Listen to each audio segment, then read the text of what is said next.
Hello and welcome back to SGTV, where today we are joined by our very special guest, Graham Anslow from Anslow Electrical.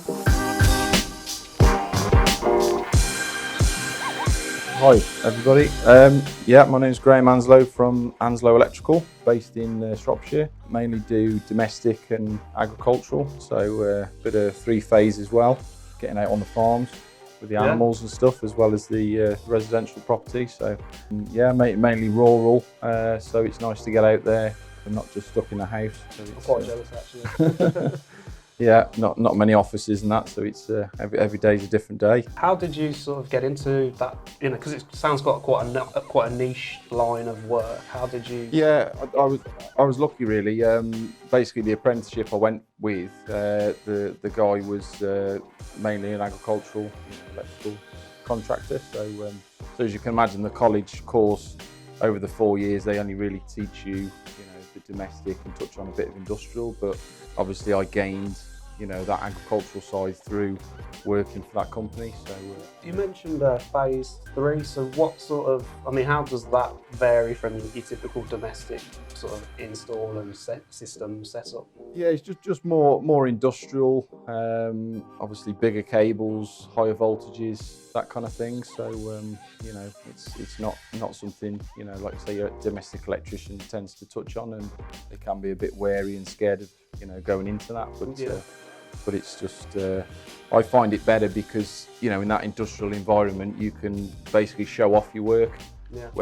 With obviously, as we know, in domestic, it's all hidden and plastered up. And so, what sort of equipment, like installs, are you working with the phase 3? Like, what type of machinery? Yeah, like it varies from like milking parlours, so like pumps and motors, grain dryers, that type of thing. So for me, I didn't know that kind of setup you'd have an electrician go into.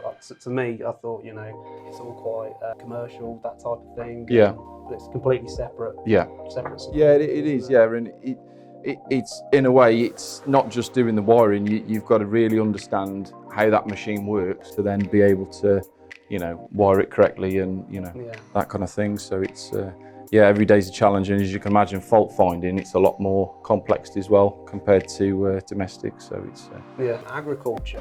It's quite a big topic at the moment, especially in terms of security. Yeah. Is that something you have much involvement in at all? Yeah, like I say, it's mainly camera installations, sensors, floodlights, that type of stuff. That's really getting a big thing now because, like you say, that kind of crime is getting more and more. Yeah, definitely. There's a lot of work out there for electricians, I'd say. So it's a sector people need to get into. I think that's also something you see about. We are short of electricians, short of apprentices. Yeah. So is that something you notice, especially? Oh yeah, definitely. Yeah. Even like say back in 2001-2, when I was an apprentice, there was only 6 of us in our area for the whole of Telford and Shropshire. So even then, that's not a lot, is it? No. And out of them 6, I think now at 34, I think there's only 3 of us that are still no electricians. The other 3 have gone into like office jobs and that type of thing. So they're still in the industry, but they're not on the tools. So it is lacking. And obviously there is a lot more older guys retiring.